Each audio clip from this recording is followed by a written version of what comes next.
أضحى فريق برشلونة الإسباني يتربع على عرش أكثر الأندية إنفاقاً للأموال في سوق الانتقالات الشتوية في السنة الواحدة، محطماً بذلك الرقم القياسي السابق لفريق ريال مدريد. وأنفق برشلونة خلال الموسم الكروي الجاري ما قيمته 312.5 مليون يورو، بينها 160 مليون يورو التي تمثل قيمة الصفقة الأخيرة لنجمه الجديد كوتينيو.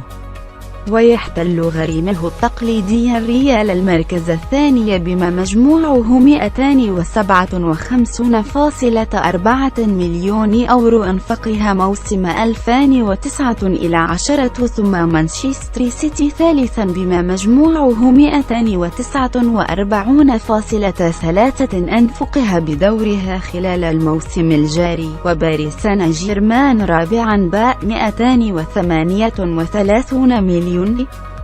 يورو، في وقت احتل فيه فريق تشيلسي المركز الخامس بما مجموعه 216.8 مليون يورو أنفقها خلال الموسم الكروي الجاري.